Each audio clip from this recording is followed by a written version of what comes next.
Ninguém acreditava na onça.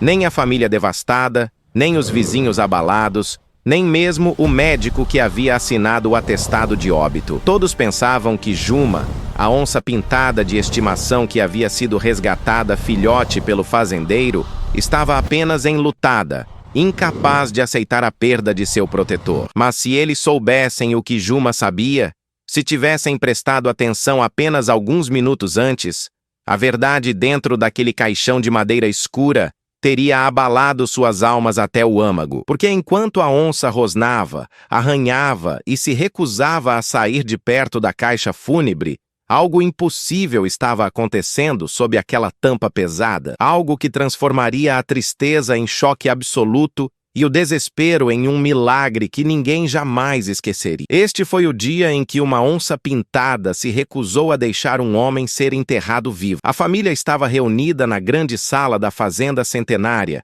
nos arredores de Cuiabá, Mato Grosso. O silêncio pesava como chumbo sobre todos eles, rostos marcados por horas intermináveis de lágrimas. Eles acreditavam que Pedro, o jovem fazendeiro de apenas 28 anos, que havia dedicado sua vida à preservação da fauna do Pantanal, havia partido para sempre. Seu corpo estava ali, dentro daquele caixão simples feito de madeira de ipê, cercado por flores silvestres que ele mesmo costumava colher nas manhãs de neblina. Mas Juma, a magnífica onça pintada que Pedro havia resgatado de caçadores quando ela tinha apenas 3 meses de vida, recusava-se terminantemente a aceitar aquela realidade. Cada vez que alguém tentava afastar a onça do caixão, ela resistia com toda a sua força selvagem, emitindo sons baixos e guturais que ecoavam pelas paredes de pau a pique.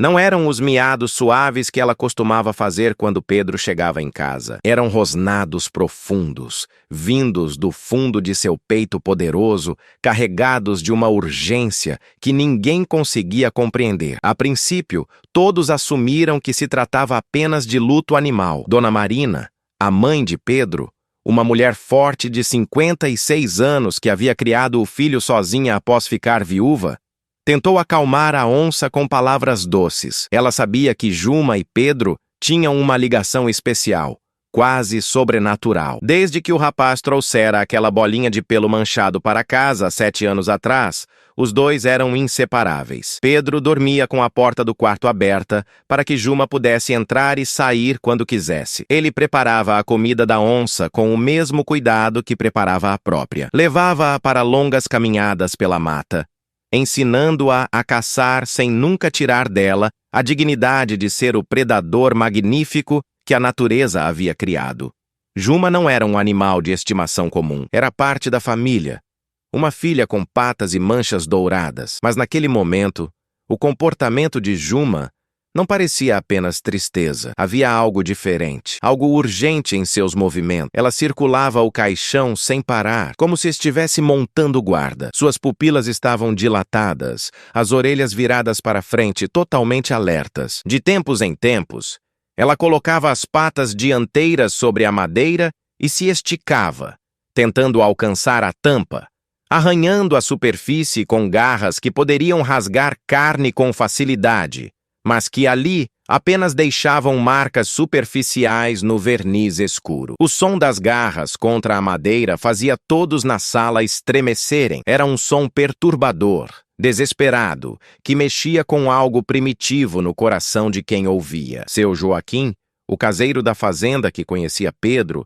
desde que o menino tinha 5 anos, foi o primeiro a notar que algo estava errado. Ele estava parado perto da janela, olhando para a tempestade que se formava lá fora, quando virou-se e observou Juma com mais atenção. Seus 72 anos de vida, passados quase todos ali naquela terra vermelha do Mato Grosso, haviam-lhe ensinado a ler sinais que outras pessoas ignoravam. Ele conhecia o comportamento dos animais melhor do que a maioria dos biólogos formados. E o que ele via em Juma não era luto, era alerta, era proteção, era um aviso desesperado que ninguém estava entendendo. Os vizinhos que haviam se reunido para o velório conversavam em pequenos grupos, alguns do lado de fora da casa, protegidos apenas pelo alpendre largo que cercava a construção. Trocavam olhares preocupados cada vez que ouviam um novo rosnado vindo de dentro. Comentavam em voz baixa sobre como aquilo era estranho, sobre como Juma parecia mais agitada a cada minuto que passava. Dona Benedita,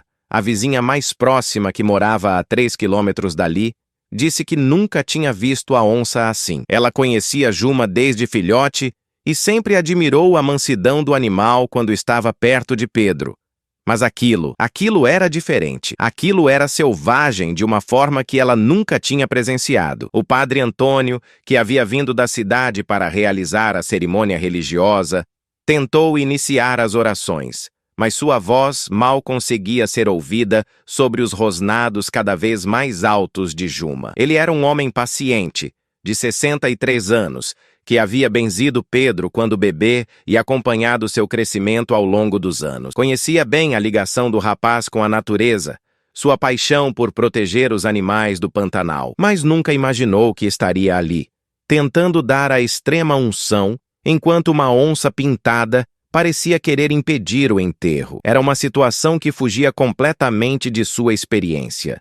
Mesmo depois de 4 décadas realizando missas e velórios pelo interior do estado, Marina se aproximou de Juma mais uma vez, suas mãos tremendo, enquanto estendia os dedos para tocar o pelo manchado da onça. Lágrimas escorriam silenciosamente por seu rosto marcado pelo sol e pelo sofrimento. Ela sussurrou o nome da onça com ternura, implorando que ela se acalmasse, que deixasse Pedro partir em paz.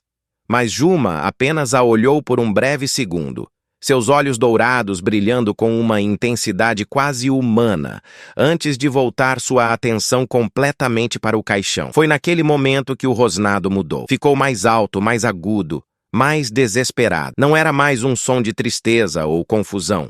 Era um alarme, um grito de aviso que ecoava pela sala e fazia o sangue de todos gelar nas veias. Juma começou a andar de um lado para o outro com mais rapidez, suas patas grandes fazendo o assoalho de madeira ranger sob seu peso. Ela media quase 1,5 metros da cabeça à base da cauda, e quando se movia com aquela urgência, sua presença preenchia todo o espaço. As pessoas começaram a se afastar instintivamente, abrindo espaço, sentindo uma mistura de medo e respeito pelo animal magnífico que parecia estar tentando comunicar algo vital.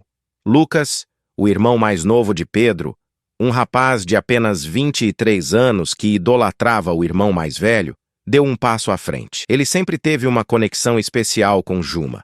Passava horas ajudando Pedro a cuidar dela. Talvez ela o ouvisse. Lucas se ajoelhou devagar, mantendo os olhos fixos em Juma, e chamou seu nome com voz suave. A onça parou por um instante. Olhou para ele como se estivesse avaliando se ele finalmente entenderia, e então fez algo que deixou todos paralisados. Ela parou de rosnar completamente.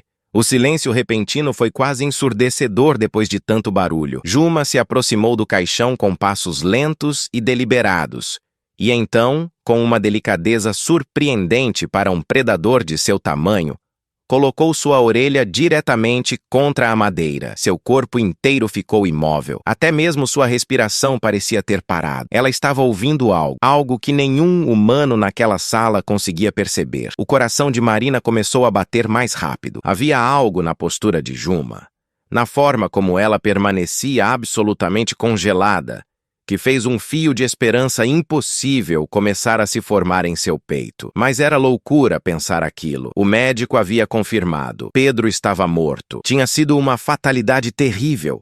Um acidente com o trator na parte mais remota da fazenda. Quando encontraram o corpo dele, já fazia horas. Não havia pulso, não havia respiração. O doutor Augusto, o médico da família há mais de 20 anos, havia examinado o corpo pessoalmente. Assinou o atestado de óbito sem hesitação. Como poderia haver alguma dúvida? E ainda assim, enquanto olhava para Juma, prensando a orelha contra aquele caixão, Marina sentiu algo se mexer dentro dela. Uma voz pequena, quase imperceptível, que sussurrava que talvez, apenas talvez, eles estivessem cometendo um erro terrível. Seu Joaquim também havia se aproximado.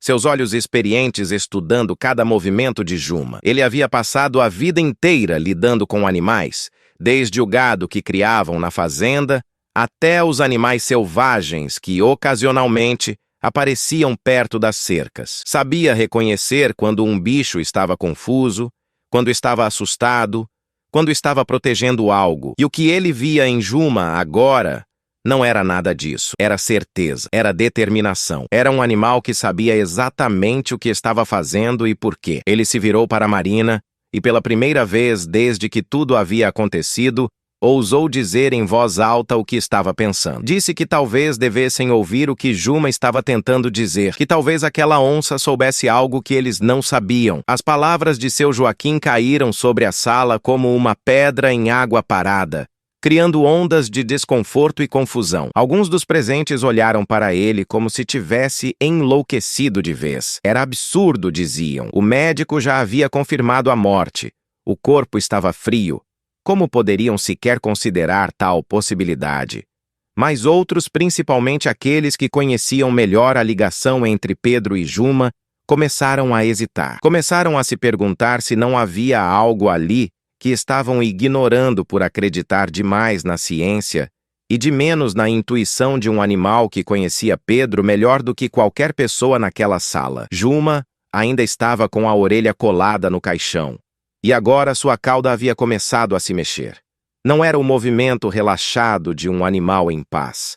Era tenso, alerta, como quando ela caçava e estava prestes a saltar sobre a presa. Seus músculos estavam contraídos sob o pelo manchado, prontos para a ação. E então, sem aviso, ela começou a empurrar o caixão. Não com força total, não tentando derrubá-lo, mas com empurrões firmes e insistentes, como se estivesse tentando acordar alguém que dormia profundamente. O caixão, que estava apoiado sobre 2 cavaletes de madeira, começou a balançar levemente. O som do movimento fez várias pessoas recuarem mais alguns passos. Foi então que aconteceu algo que ninguém esperava. Um som quase imperceptível veio de dentro do caixão. Tão baixo, tão sutil, que a maioria das pessoas pensou ter sido apenas o ranger da madeira sob o peso dos empurrões de Juma. Mas seu Joaquim ouviu, e Marina também. Seus olhos se encontraram através da sala, cheios de um terror esperançoso que nenhum dos dois sabia como nomear. O velho caseiro deu um passo à frente, seu coração batendo tão forte que parecia querer sair do peito. Ele pediu silêncio absoluto, sua voz rouca de emoção cortando o burburinho nervoso que havia tomado conta do ambiente. Todos pararam de falar. Até mesmo as crianças que brincavam do lado de fora ficaram quietas, sentindo através das paredes que algo importante estava acontecendo. No silêncio que se seguiu, Juma empurrou o caixão novamente e, desta vez, o som que veio de dentro foi inegável. Foi fraco, tão fraco que mal poderia ser chamado de som, mas estava lá. Um leve golpe, como se alguém estivesse tentando bater de dentro para fora com o último resquício de força que lhe restava. O impacto daquele som sobre as pessoas presentes foi instantâneo e devastador. Algumas mulheres gritaram. 2 homens tropeçaram para trás, chocados demais para manter o equilíbrio. O padre Antônio deixou cair o livro de orações que segurava e o som dele batendo no chão ecoou pela sala como um trovão. Marina cobriu a boca com as mãos, lágrimas agora jorrando de seus olhos não mais de tristeza, mas de uma mistura impossível de medo, esperança e confusão absoluta. Seu corpo inteiro começou a tremer. Lucas correu para o lado dela, segurando-a pelos ombros para que não caísse. Seus próprios olhos estavam arregalados, fixos no caixão como se ele pudesse começar a se mexer sozinho a qualquer momento. Ao redor deles, o caos começou a se instalar. Pessoas gritando, discutindo, algumas insistindo que era impossível, outras já correndo para pegar ferramentas para abrir o caixão imediatamente. Juma havia recuado alguns passos, mas mantinha sua posição de guarda, olhos fixos na caixa fúnebre. Ela não estava mais rosnando.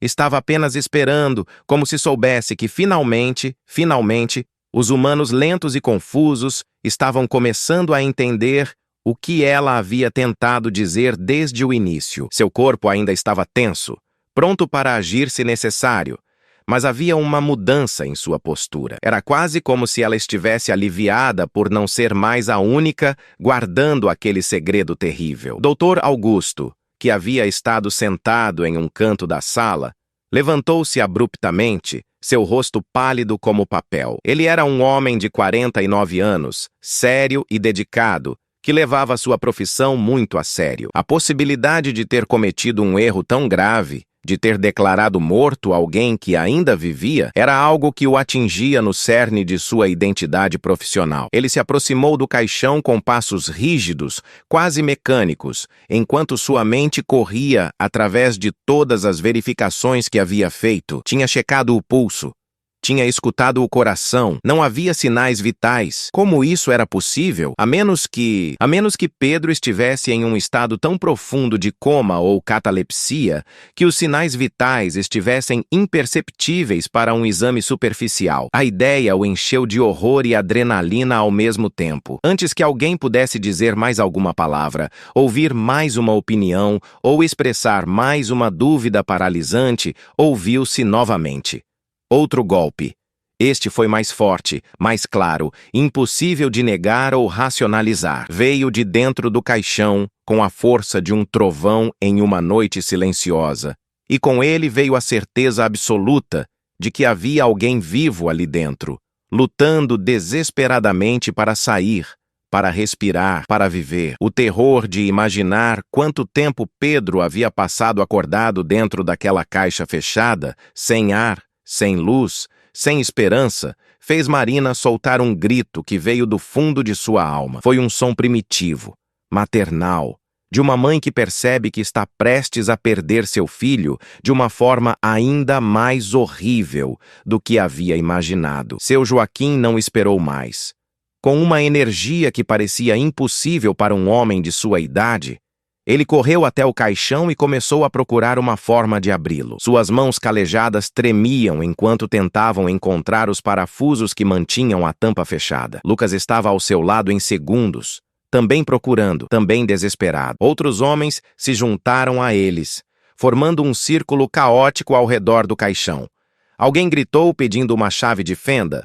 Outro pediu um martelo. Ferramentas começaram a ser passadas de mão em mão. O tempo havia se transformado em algo viscoso e estranho, cada segundo se arrastando como uma eternidade enquanto trabalhavam para abrir aquela tampa. Juma observava tudo com atenção felina, sem sair do lugar. Havia cumprido sua missão, havia feito os humanos entenderem. Agora era com eles, mas ela não saía.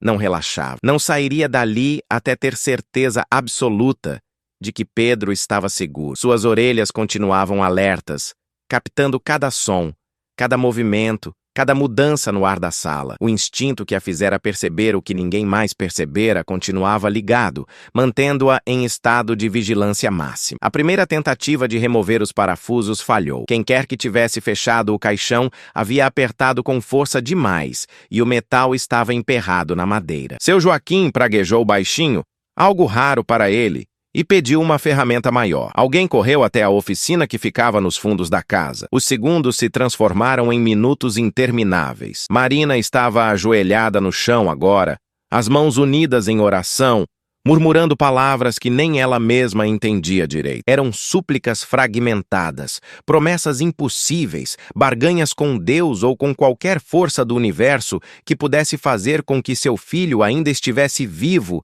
quando abrissem aquela tampa maldita. Do lado de fora, a tempestade que havia se formado, finalmente, chegou com força total. O vento uivava através das árvores, carregando folhas e galhos pequenos. A chuva começou a cair. Primeiro algumas gotas grossas, depois uma cortina sólida de água que tamborilava no telhado de zinco com força ensurdecedora. Os raios cortavam o céu escuro como facas de luz, iluminando brevemente a sala através das janelas, seguidos por trovões que faziam a casa inteira tremer em suas fundações. Era como se a própria natureza estivesse reagindo ao drama que se desenrolava ali dentro, testemunhando o momento em que a vida e a morte dançavam na linha mais tênue possível. Quando o homem voltou da oficina com uma alavanca e um pé de cabra, a determinação em seu rosto refletia a de todos na sala. Eles iam abrir aquele caixão, não importava o que custasse. Seu Joaquim pegou o pé de cabra com mãos que não tremiam mais. Havia uma tarefa a ser feita e ele a faria. Posicionou a ferramenta sob a borda da tampa e fez força. A madeira rangeu, resistiu, mas então começou a ceder. O som dela se soltando era como ossos quebrando, alto e perturbador na sala tensa. Outro homem juntou sua força à de seu Joaquim, e juntos eles fizeram mais pressão, mais rangidos, mais resistência. E então, finalmente, com um craque alto que fez todos pularem, a tampa começou a se soltar. E foi exatamente nesse momento crucial, quando a vida e a morte se equilibravam na ponta de uma decisão, que precisamos falar sobre algo importante. Se você está aqui com o coração acelerado, querendo saber o que vai acontecer quando essa tampa se abrir, então você precisa fazer parte dessa comunidade. Você precisa se inscrever no canal agora. Porque histórias como essa, histórias que nos fazem acreditar no impossível, que nos mostram que os animais enxergam o mundo de formas que nós jamais compreenderemos totalmente, essas histórias precisam ser compartilhadas. E eu quero saber de você que está assistindo. Você já viveu algum momento em que um animal pareceu saber algo que você não sabia? Alguma vez seu bicho de estimação te alertou sobre um perigo? Ou te confortou exatamente quando você mais precisava, sem que você tivesse dito nada? Deixa aqui nos comentários. Conta sua história, porque cada relato é uma prova de que existe algo mágico na conexão entre humanos e animais. Algo que a ciência ainda não consegue explicar completamente. Agora vamos voltar. Porque o que aconteceu quando eles finalmente abriram aquele caixão vai te deixar sem palavras. Quando a tampa finalmente cedeu completamente e foi levantada, revelando o interior do caixão, o que todos viram os deixou paralisados por um instante, que pareceu se esticar para sempre. Ali estava Pedro, seu rosto pálido como mármore, os lábios levemente azulados, os olhos fechados, mas seu peito estava se movendo. Era um movimento minúsculo, quase imperceptível, como o bater de asas de uma borboleta. Mas estava lá. Ele estava respirando. Respirações curtas, superficiais, desesperadamente fracas, mas respirações reais. Ele estava vivo. Contra todas as probabilidades, contra tudo que a medicina moderna havia dito, contra a própria morte que parecia tê-lo reclamado horas antes, Pedro estava vivo. O som que saiu da garganta de Marina não era algo que pudesse ser descrito adequadamente com palavras. Era alegria, terror, alívio e desespero misturados em uma única explosão de emoção pura. Ela se jogou para a frente, suas mãos alcançando o filho, mas seu Joaquim a segurou gentilmente, mas com firmeza. Eles não sabiam o estado dele. Não sabiam se mover o corpo poderia causar mais danos. Precisavam de ajuda médica. Precisavam agora. Dr. Augusto já estava em movimento, verificando o pulso de Pedro com dedos trêmulos, encostando o ouvido em seu peito para escutar o coração. O que ele ouviu o fez agir com uma velocidade que surpreendeu a todos. O pulso estava lá, fraquíssimo, mas estava lá. O coração batia em um ritmo lento e irregular, mas batia. Ele gritou instruções, pedindo que alguém trouxesse água, que outro pegasse cobertores, que um terceiro ligasse para o hospital mais próximo imediatamente. O caos que se instalou foi diferente do caos de momentos antes. Agora havia propósito, havia esperança. Pessoas corriam em todas as direções, cada uma com uma tarefa. Lucas estava ao telefone, gritando informações para o atendente do hospital, explicando a situação impossível, implorando que mandassem uma ambulância o mais rápido possível. Mas todos sabiam que o hospital ficava em Cuiabá, a mais de 50 quilômetros dali, por estradas de terra que a chuva estava transformando em lamaçais. A ambulância levaria no mínimo 1 hora para chegar, provavelmente mais com o temporal. 1 hora que Pedro talvez não tivesse. Foi Dona Benedita, a vizinha prática que havia criado 5 filhos e sobrevivido a 3 maridos, quem tomou a decisão. Eles tinham que levar Pedro até o hospital. Não podiam esperar. A cada minuto que passava, ele poderia estar perdendo o pouco de vida que ainda tinha. Sua caminhonete estava estacionada do lado de fora. Era grande, tinha espaço, e ela conhecia aquelas estradas como ninguém. Eles fariam isso. Levariam Pedro até Cuiabá, através da tempestade, através da lama, através do inferno se fosse necessário. E eles fariam isso agora. Seu Joaquim e 2 outros homens levantaram Pedro com um cuidado extremo, como se estivessem carregando cristal. Eles haviam colocado um cobertor sob ele primeiro, para usá-lo como uma maca improvisada. Pedro não reagiu quando foi movido. Seus olhos permaneceram fechados, seu corpo inerte, mas seu peito continuava subindo e descendo. Aquela respiração fraca continuava, e isso era tudo que importava. Marina caminhou ao lado deles, uma mão tocando gentilmente o braço do filho, incapaz de se separar dele mesmo por um segundo. Lucas estava do outro lado, segurando a outra mão de Pedro, sussurrando palavras de encorajamento que sabia que o irmão provavelmente não podia ouvir, mas que precisava dizer mesmo assim. E Juma não saiu do lado deles. A onça seguiu o grupo passo a passo enquanto eles carregavam Pedro pela casa, através da porta da frente, para a chuva torrencial que caía do céu escuro. Ela não os deixaria. Não agora.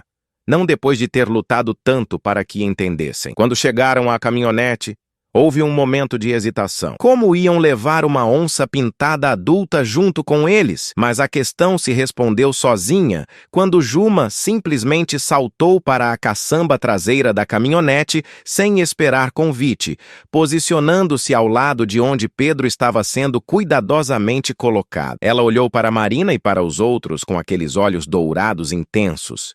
E a mensagem era clara. Ela ia junto, e não havia discussão sobre isso. Eles cobriram Pedro com mais cobertores, tentando protegê-lo da chuva. Marina subiu na caçamba também, recusando-se terminantemente a ficar na cabine. Se seu filho ia fazer aquela jornada exposto aos elementos, ela estaria ao lado dele. Lucas fez o mesmo, posicionando-se do outro lado de Pedro. Dr. Augusto subiu na frente com Dona Benedita, que já estava na direção, o motor roncando impaciente. Seu Joaquim subiu também, apertando-se no banco de trás da cabine junto com o padre Antônio, que insistiu em ir junto para rezar pelo milagre que todos agora acreditavam ser possível.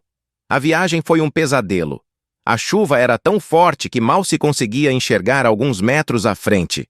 As estradas de terra haviam se transformado em rios de lama que ameaçavam engolir os pneus da caminhonete a cada curva. Dona Benedita dirigia com uma determinação feroz, as mãos agarradas ao volante com tanta força que os nós dos dedos estavam brancos. Ela conhecia cada buraco, cada curva, cada ponto perigoso daquelas estradas, mesmo sem conseguir vê-los através da cortina de água. Havia dirigido por ali em todas as condições imagináveis durante seus 61 anos de vida. Não ia deixar uma tempestade detê-la agora. Na caçamba, Marina segurava Pedro contra si, tentando protegê-lo da chuva com seu próprio corpo. Suas roupas estavam encharcadas em segundos, grudadas na pele, mas ela nem notava. Seus olhos estavam fixos no rosto do filho, procurando qualquer sinal de mudança, qualquer indicação de que ele estava piorando ou, por favor, Deus, melhorando. Lucas verificava o pulso de Pedro repetidamente,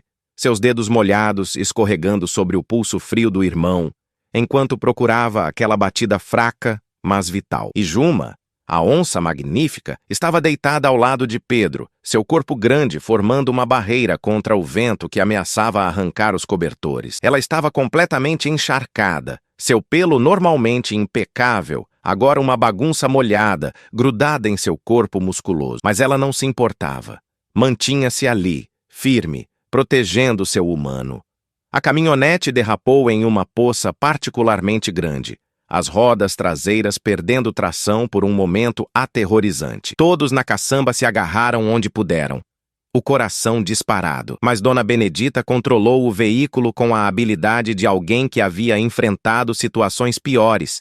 E eles continuaram. Não podiam parar, não podiam desistir. Pedro estava contando com eles. A cada quilômetro que passavam, Marina rezava mais intensamente. Rezava para a Virgem Maria, para São Francisco, padroeiro dos animais, para qualquer santo que pudesse estar ouvindo. Prometia coisas, fazia votos, barganhava com o céu de todas as formas que conseguia imaginar. Só precisavam chegar ao hospital, só precisavam chegar a tempo. Dentro da cabine, Dr. Augusto estava ao telefone com o hospital, explicando a situação, preparando-os para o que estava chegando. Ele descrevia os sintomas que havia observado, compartilhava suas suspeitas sobre o que poderia ter acontecido. Falava de catalepsia, de coma profundo causado possivelmente por trauma craniano que ele poderia ter perdido no exame inicial. Admitia seu erro, sua voz quebrada pela culpa, mas focado em fazer tudo ao seu alcance para corrigi-lo. Do outro lado da linha, a equipe do hospital já estava se preparando. Sala de emergência sendo limpa,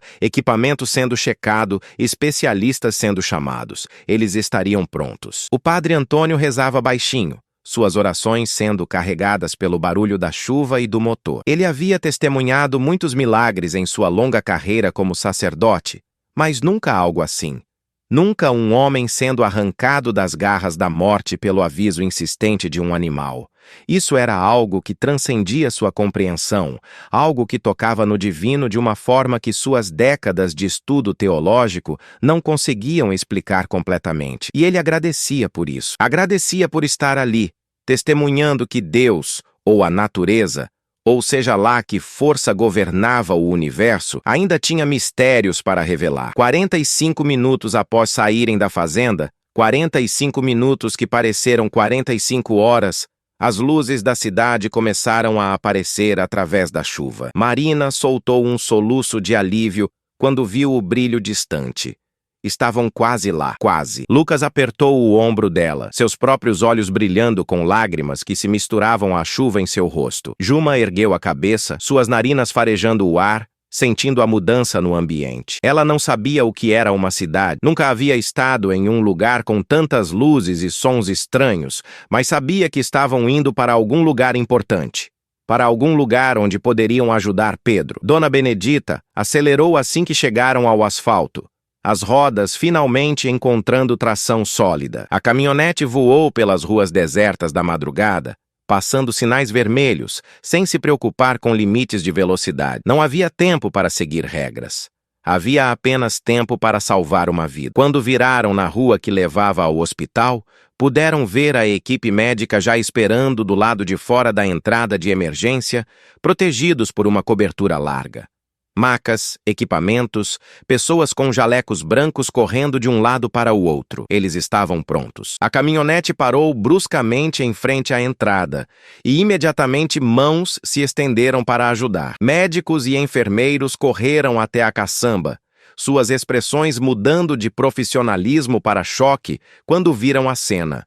Um homem inconsciente, cercado por familiares encharcados e, para o espanto absoluto de todos, uma onça pintada adulta que olhava para cada um deles com desconfiança clara. Houve um momento de hesitação. Como iam tirar o paciente dali com aquele animal selvagem montando guarda? Mas Juma, como se entendesse que aquelas pessoas estavam ali para ajudar, recuou alguns passos, dando espaço. Ela não saiu da caçamba, mas permitiu que se aproximassem. Os médicos agiram com rapidez profissional, verificando os sinais vitais de Pedro mesmo enquanto o transferiam para a maca. Suas vozes eram calmas, mas urgentes, comunicando informações uns aos outros em linguagem médica que a família mal compreendia. Números de pressão sanguínea, batimentos cardíacos por minuto, níveis de oxigenação, tudo era verificado enquanto eles o moviam. Marina tentou segui-los, mas uma enfermeira gentil, mas firme, assegurou, explicando que eles precisavam trabalhar, que ela poderia ver o filho assim que estivesse estabilizado. Marina protestou, tentou empurrar para passar, mas Lucas assegurou, sussurrando que eles precisavam deixar os médicos fazerem seu trabalho. Foi então que Juma tentou saltar da caçamba para seguir Pedro. Ela viu seu humano sendo levado para longe, viu ele desaparecendo através daquelas portas de vidro, e seu instinto protetor entrou em ação. Ela precisava ir com ele, precisava continuar protegendo, mas múltiplas vozes gritaram avisos. Pessoas se afastaram rapidamente, e de repente, havia uma barreira de seguranças do hospital, formando uma linha entre a onça e a entrada. Marina, percebendo o que estava acontecendo, virou-se rapidamente. Ela chamou Juma com voz autoritária, mas amorosa, o tom que Pedro sempre usava quando precisava que a onça obedecesse a algo importante. Juma parou, olhou para Marina, depois para as portas por onde Pedro havia desaparecido, e então, com visível relutância, voltou para a caçamba. Marina se aproximou da onça, colocando uma mão trêmula sobre sua cabeça molhada. Sussurrou um agradecimento. Disse a ela que Pedro estava seguro agora, que os humanos dali dentro iam cuidar dele. Disse que ela tinha sido uma boa menina, a melhor menina, que tinha salvado a vida de Pedro quando ninguém mais podia. Juma olhou para ela com aqueles olhos dourados inteligentes, e por um momento, Marina jurou ver compreensão ali. Compreensão e alívio. A onça havia cumprido sua missão.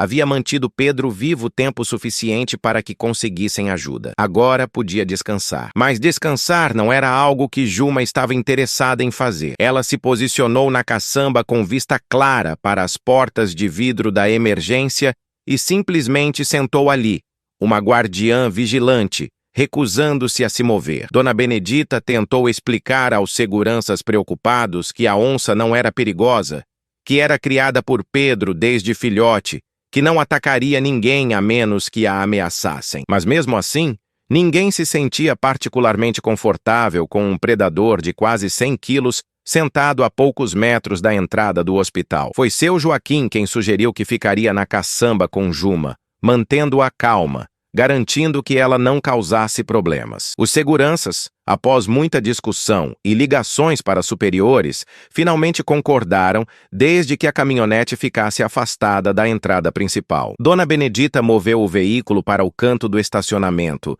de onde ainda se podia ver as portas da emergência, mais longe o suficiente para não alarmar os pacientes que chegavam. Juma aceitou a mudança sem protesto, desde que ainda pudesse ver o caminho por onde Pedro havia ido. Seu Joaquim sentou-se ao lado dela na caçamba, suas velhas mãos acariciando o pelo encharcado da onça, murmurando palavras de conforto. Ele havia ajudado Pedro a cuidar de Juma durante anos. Conhecia seus humores, seus sons, seu jeito de ser, e agora, sentado ali na chuva que começava finalmente a diminuir, ele se maravilhava com o que aquele animal havia feito. Havia salvo uma vida humana, não por instinto de caça, não por sobrevivência, mas por amor. Amor puro e incondicional, que transcendia as barreiras entre espécies. Dentro do hospital, Pedro estava cercado por uma equipe de médicos que trabalhavam em sincronia perfeita. Eles haviam colocado uma máscara de oxigênio em seu rosto,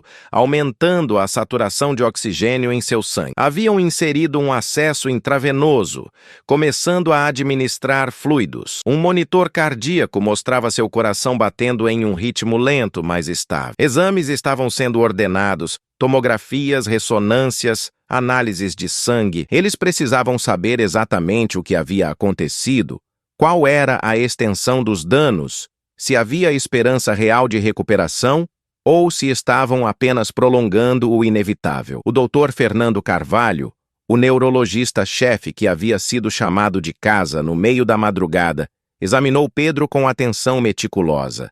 Ele verificou reflexos, pupilas, resposta a estímulos. Suas sobrancelhas se franziram enquanto trabalhava, seu cérebro processando informações, formando hipóteses. Após 15 minutos de exame inicial, ele se virou para a equipe e compartilhou sua avaliação preliminar. Parecia ser um caso de estado comatoso profundo, possivelmente causado por trauma craniano, combinado com outro fator que ainda precisavam identificar. O fato de que ele havia sido declarado morto horas antes indicava que seus sinais vitais tinham estado tão deprimidos que eram quase indetectáveis sem equipamento especializado. Mas ele estava vivo, e onde há vida, há esperança. Marina e Lucas foram eventualmente levados a uma sala de espera reservada para famílias.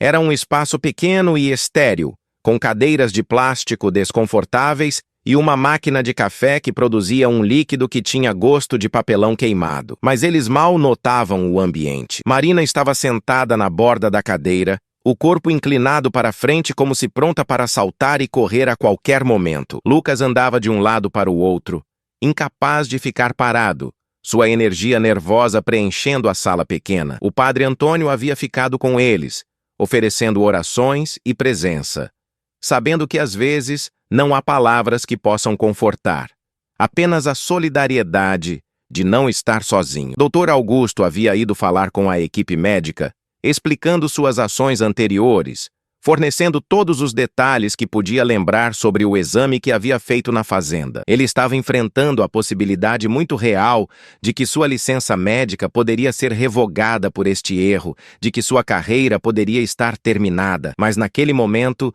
tudo o que importava era fazer tudo ao seu alcance para ajudar Pedro a sobreviver. Ele poderia lidar com as consequências profissionais depois. Agora, a vida de um jovem dependia de ele fornecer cada fragmento de informação que pudesse ajudar no diagnóstico e tratamento. As horas se arrastaram. A chuva finalmente parou.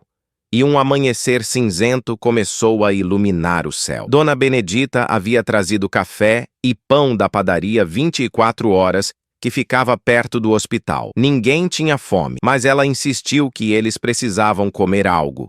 Manter as forças. Lucas pegou um pão e mordeu mecanicamente, sem realmente saborear, apenas cumprindo a tarefa de colocar comida no corpo. Marina não conseguiu sequer isso. Seu estômago estava fechado em um nó tão apertado que a simples ideia de comida a deixava nauseada. Lá fora, Juma continuava sua vigília. A chuva havia parado, mas ela permanecia encharcada, sem fazer qualquer esforço para se secar ou se limpar. Seu Joaquim havia finalmente convencido ela a deitar, e agora ela estava deitada na caçamba, cabeça apoiada nas patas, olhos ainda fixos nas portas distantes do hospital. Pessoas que passavam pelo estacionamento paravam para olhar, surpresas e fascinadas por ver uma onça pintada ali. Alguns tiravam fotos. Outros apenas observavam em silêncio respeitoso. Havia algo na postura do animal, algo em sua dedicação inabalável, que tocava mesmo estranhos que não conheciam a história completa. Foram quase 3 horas antes que um médico finalmente aparecesse na sala de espera. Todos se levantaram imediatamente,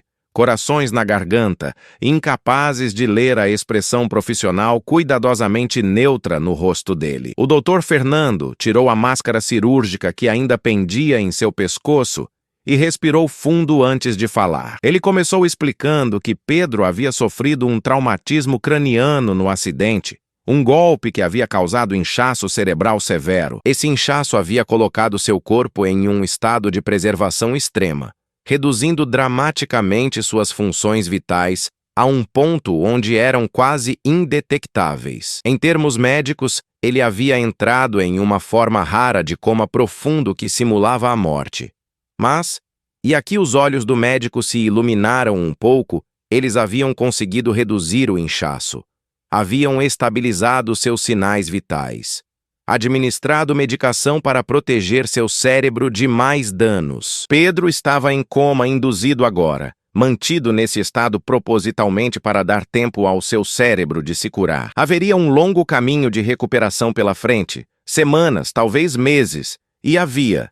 O médico foi honesto ao dizer, uma possibilidade de danos permanentes, mas ele estava vivo. Contra todas as probabilidades, ele estava vivo, e com vida, sempre há esperança. Marina cobriu o rosto com as mãos e chorou. Eram lágrimas de alívio tão intenso que doíam, de gratidão tão profunda que não tinha palavras. Lucas a abraçou, suas próprias lágrimas correndo livremente, agora que a tensão estava finalmente começando a se dissipar. O padre Antônio sussurrou uma oração de agradecimento, sua voz embargada de emoção. Dona Benedita, que raramente chorava, limpou discretamente os olhos. Mesmo o doutor Augusto, que havia se juntado a eles, permitiu-se um momento de alívio antes de voltar a se preocupar com as consequências de seu erro inicial. O doutor Fernando explicou que eles poderiam ver Pedro brevemente, mas que ele estava conectado a muitos tubos e máquinas, e que pode ser chocante para a família vê-lo assim. Marina disse que não se importava, precisava ver seu filho,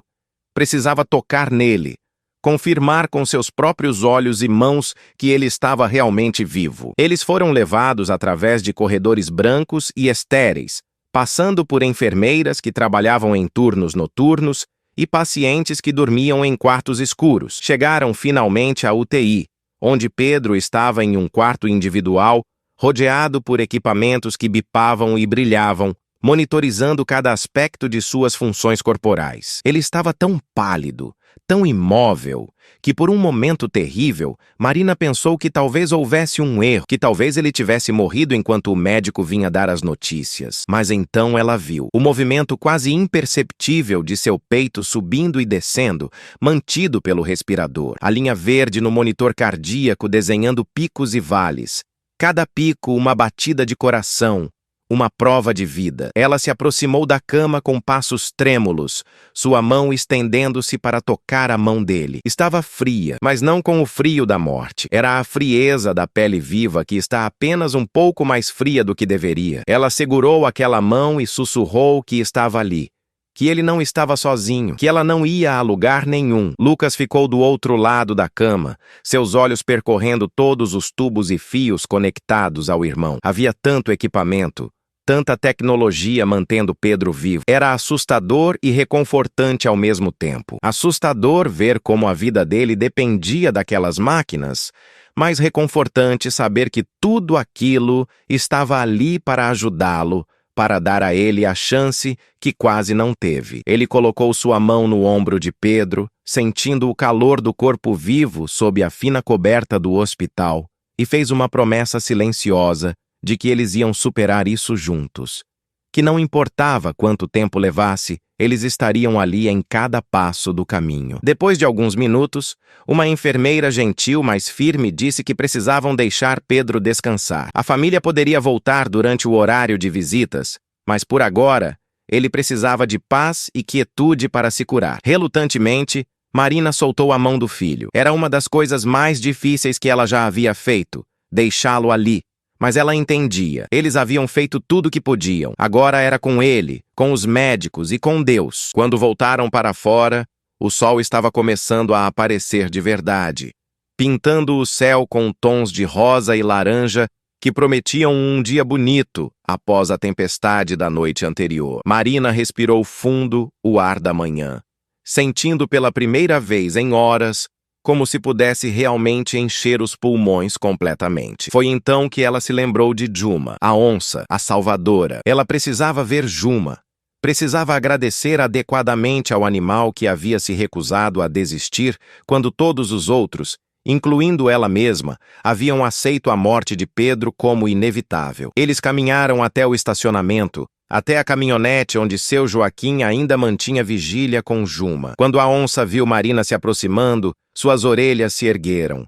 Ela se levantou, o corpo tenso, expectante. Marina se aproximou lentamente da caçamba e Juma saltou para o chão, aproximando-se dela com cautela. Marina se ajoelhou, colocando-se no nível dos olhos do animal, e colocou as duas mãos nos lados da cabeça grande de Juma. Por um longo momento, humano e felino apenas se olharam, e então Marina disse, sua voz quebrada mas firme: "Obrigada. Você salvou meu filho. Você trouxe ele de volta para mim. Obrigada." Juma fez um som baixo, um ronronado gutural que era sua forma de expressar contentamento, e pressionou sua cabeça contra o peito de Marina. E ali, no estacionamento de um hospital ao amanhecer, dois seres que amavam Pedro encontraram conforto um no outro. As semanas que se seguiram foram uma montanha-russa de emoções. Pedro permaneceu em coma por 9 dias, seu corpo lutando para se curar do trauma que havia sofrido.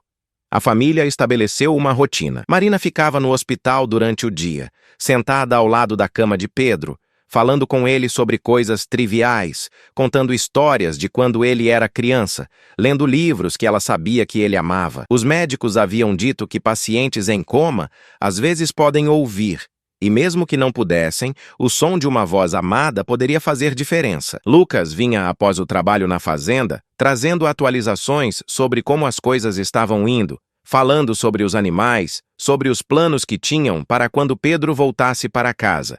Porque eles não diziam se, diziam quando. Precisavam acreditar que haveria um quando. Juma não podia entrar no hospital, é claro, mas ela estabeleceu seu próprio tipo de vigília. Marina a levava para casa todas as noites e todas as manhãs, quando voltavam para o hospital, Juma insistia em ir junto. Ela ficava na caçamba da caminhonete no estacionamento, deitada onde podia ver a janela do quarto de Pedro. Marina havia descoberto qual era e mostrado para ela. A onça ficava ali por horas, apenas observando esperando. As enfermeiras e outros funcionários do hospital começaram a conhecê-la. Alguém trouxe água fresca todos os dias. Outro trouxe carne. Juma se tornou uma espécie de mascote não oficial, um símbolo de lealdade e esperança para todos que ouviam sua história. No 9º dia, algo mudou. Pedro começou a mostrar sinais de consciência retornando, pequenos movimentos a princípio, um tremor de pálpebra, um dedo que se contraiu, mas eram movimentos voluntários, não apenas reflexos. A equipe médica ficou cautelosamente otimista. Eles começaram a reduzir lentamente a medicação que o mantinha em coma, permitindo que ele começasse a acordar naturalmente. Foi um processo gradual que levou mais 2 dias. Mas então, na manhã do 11º dia, quando Marina estava sentada ao lado da cama lendo em voz alta um livro sobre a vida selvagem do Pantanal, as pálpebras de Pedro tremeram e lentamente, tão lentamente que ela pensou estar imaginando, se abriram. Seus olhos estavam desfocados a princípio, confusos, tentando entender onde estava e o que havia acontecido. Ele tentou falar, mas o tubo de respiração ainda estava lá. Uma enfermeira que estava checando seus sinais vitais viu que ele estava acordado e imediatamente chamou um médico. Em minutos havia uma equipe no quarto, verificando seus reflexos, fazendo perguntas simples que ele poderia responder apertando a mão de Marina uma vez para sim, 2 vezes para não. Ele estava responsivo, ele estava consciente, ele estava realmente voltando. Levou mais alguns dias antes que removessem o tubo de respiração, antes que Pedro pudesse finalmente falar. Sua primeira palavra, rouca e quase inaudível, foi mãe. Marina soluçou e apertou a mão dele, dizendo que estava ali, que ela estava ali o tempo todo. Sua segunda palavra, surpreendentemente, foi Juma. Ele se lembrava. De alguma forma, através da névoa do coma e da confusão, ele se lembrava de ouvir Juma rosnando, de sentir sua presença. Quando Marina contou a ele o que havia acontecido, como Juma havia se recusado a aceitar sua morte, como ela havia alertado todos até que finalmente ouvissem, Pedro começou a chorar. Lágrimas de gratidão, de amor, de uma compreensão profunda de que devia sua vida a um animal que o amava tanto quanto ele a amava. A recuperação foi longa e árdua. Pedro teve que reaprender coisas que antes eram automáticas. Caminhar levou semanas de fisioterapia dolorosa. Sua memória tinha lacunas, pedaços do acidente e dos dias que o antecederam que simplesmente não estavam mais lá. Mas ele era jovem, era forte e tinha uma motivação poderosa. Queria voltar para casa, para a fazenda, para Juma. Os médicos estavam maravilhados com sua recuperação. Haviam casos documentados de pessoas que acordavam de comas após serem declaradas mortas, mas eram raros.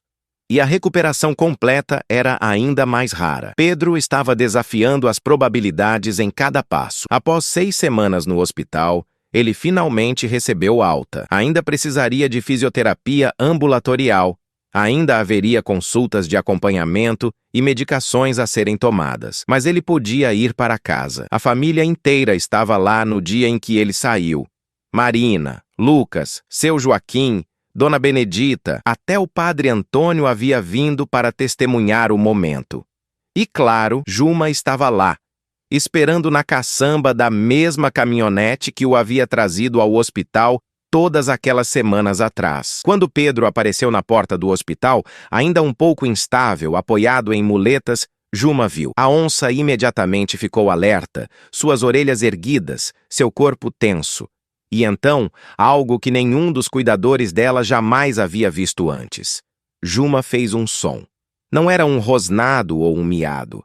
Era algo entre os dois, um chamado alto e urgente que ecoou pelo estacionamento. Era o som de reconhecimento, de alívio, de alegria pura. Pedro olhou em direção ao som e seu rosto se iluminou com um sorriso tão grande que pareceu que iria partir em 2. Eles se encontraram no meio do estacionamento, humano e onça, reunidos após uma separação que deveria ter sido permanente. Juma foi gentil, consciente das feridas de Pedro, mas não conseguia parar de cheirá-lo, de encostar o nariz em cada parte dele que pudesse alcançar, como se certificando-se de que ele era real, que não era um sonho. Pedro passou os dedos pelo pelo dela, sussurrando palavras de amor e gratidão que só eles dois podiam entender completamente. Foi um momento de pura beleza, testemunhado por todos ali, muitos com lágrimas nos olhos. A viagem de volta para a fazenda foi diferente da jornada frenética de semanas atrás.